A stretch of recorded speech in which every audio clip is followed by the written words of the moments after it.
Clara County inventory just dropped again. But here's the wild part. It's still higher than it was last year. Let's unpack why buyers are still moving, sellers are still holding, and where prices are heading next. I'm Adam with the Keith Walker team here at Intero, your local California investment and real estate expert, back again with your September Santa Clara County market update. As always, let's break it down by property type. Let's start with the single family homes.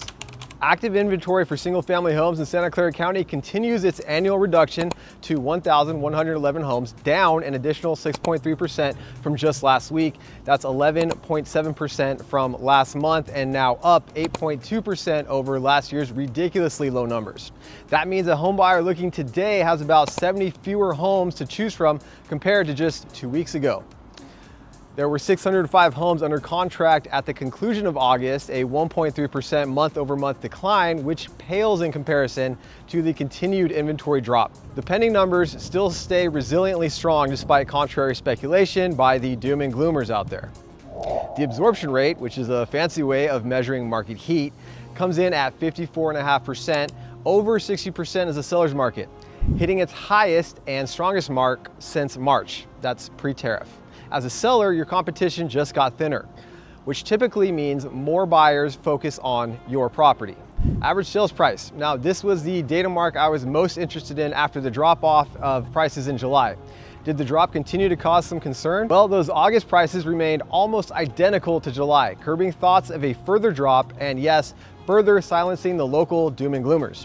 The average price is currently at $2.28 million. Now, moving on to condos and townhomes. Here is quite the story, with another week of week-over-week 3.1% drop in inventory yet again, reaching its lowest point since March as well, and has effectively wiped away the nearly 20% hike in spring and summer available properties. Between condos and townhomes, there are 810 for sale as August passes us by. The pending numbers have remained incredibly consistent over the year despite the ebbs and flows in inventory. With 321 pendings, the numbers are at their highest point of the year and even 5% higher than the numbers this time last year. As far as the absorption rate goes, I'm going to sound like a broken record here, but the condos and townhome absorption rate climbed to 39.6%. That's the highest it's been since March. As far as median sales price goes, we did see the average price slightly drop month over month and sits currently at $1,042,000. That number is only $3,000 over the January average price. This segment of the market has clearly been affected by the reduction in affordability and consumer confidence for first-time home buyers. Now, as we look ahead, the question this week is what reports are going to make the Fed consider a cut?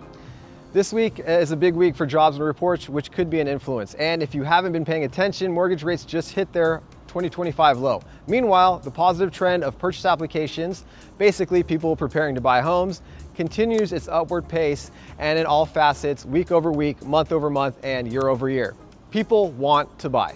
As far as the Fed watch goes, always pay attention to that 10-year yield for interest rates, but something to keep an eye on. Does the current political regime try to get short-term rates lower and push adjustable rate mortgages or ARMs if they can't get the yield change that they want? Currently, less than 10% of single-family homes are ARM loan. And by the way, these are not the ARM loans of the housing crisis back in 2008. Borrowers actually have to qualify. As far as local demand goes, well-presented, located, and priced homes are still moving, but buyers are more particular than in a traditional high-competition Silicon Valley market. Negative qualities and smaller demographic properties like 1- and 2-bedroom condos still require patience and motivation as a seller. Here's the bottom line. For those of you looking for a 2008 crash, I actually heard a quote that I loved the other day. Housing 2008 is a mental disease for a group of people that will never go away and there is no cure for. I love that.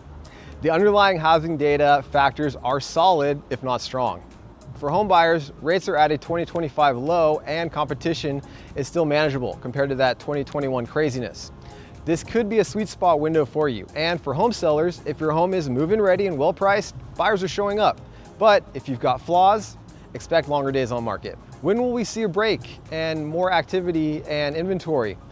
When those home sellers, who are also usually home buyers, decide the gap is doable between new mortgage rates and their current 3% or less rate, enough to sell their current property.